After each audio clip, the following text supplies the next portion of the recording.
Welcome back. Out here today in beautiful Washington County, we're getting ready to have some fun. We're getting ready to actually get dirty. Here with Matt Walton and Wayland Fulford, here with AMI Kids and a fundraiser. Matt, you are part of the Wiregrass Jeep Club. Is that correct? Is that the name of the group? Yes, it is. It's a Facebook group, and it's actually a closed group. You can come on there and find us, and we will add you to the group, and you can keep up with all the local events, and we do charity rides, stuff like that. So if you live in, well, anywhere in Southeast Alabama, I would imagine, or Northwest Florida, you can find out about your group, go on there, apply to be a member of that Facebook group. If you say it's a closed group, you have to accept them, obviously. We do. And then you send them updates on where the next events are going to be and that sort of thing? Right, it updates on their news feed. So anytime we make a post or someone in the club makes a post, it just appears at the top of their news feed, and they can keep up with all the local goings on. Four-wheeling, mudding, off-road driving, whatever you want to call it. Huge opportunity in the retail market right now.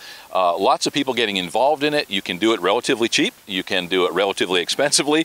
Your choice. No end to the options and to the amount of customization you can do. I understand that you're actually in the industry yourself. Yes, I am. I own a little business called Undercover Fab Works. We manufacture a line of protection for Jeep Wranglers. And off-road, a little more hardcore parts for off-road buggies, but something for everybody really, bolt-on to weld-on, do-it-yourself stuff.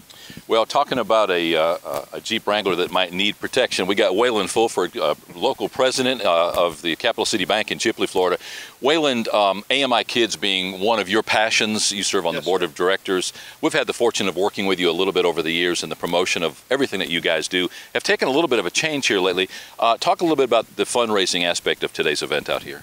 Well, today we're doing a fundraiser for our AMI Kids. Our focus is to start and develop a fishing program for the kids. We've recently transitioned from a DJJ program to a foster care program.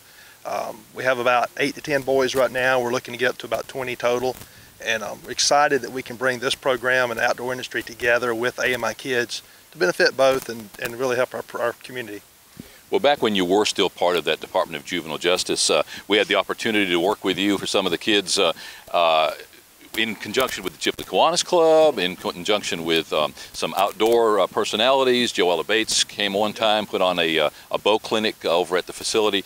What you got going on now? It's a foster facility, obviously just starting to grow that residency now as far as numbers of kids. How many people have you got over there right now? We've got 8 to 10 kids right now. We're expecting to get up to about 12 in the next couple of 3 months, and our goal is to have about 20 to 22 kids. Now, do you fall under United Way? Do you get some of that funding? We do. We're our United Way agency, so anybody that's working with United Way can designate us as their contribution of choice, and it helps us tremendously. Yeah, and that's very important. When you give to United Way, you can actually earmark where that money's going to. You can even tithe to your own church and earmark that United Way money to do that. Something I was unaware of. We recently met with Brian Taylor, local executive director with United Way, and found that out. So that's pretty interesting. So when you give to United Way, there's no bad things that you're giving to. And no matter where your money goes, it's good. But more importantly, you can earmark that. Matt, you've got a pretty good crowd here. How many from the Dothan group today? I think probably 15 to 20 from Dothan, probably at least 10 from Panama City. Okay. So we're verging on 30 people out here. It's a Sunday. Here it is about 11 in the morning. So as you pointed out, Wayland, we may get a post-church crowd before the morning's over. We probably have 5 to 10 people from Chipley as well, and we expect a few more Chipley people after church. Wow, we may be knocking on 40 to 50 time the afternoon comes. I hope so. We've got a wonderful opportunity here. Mr. Steve Joyner, who also happens to be the county manager of Washington County, has a great facility here. We're going to show some of the footage of this, and we're showing some of it now.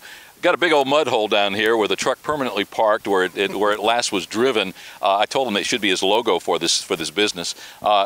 Great off-roading, great mud holes and obstacles and all kinds of gradients and grades.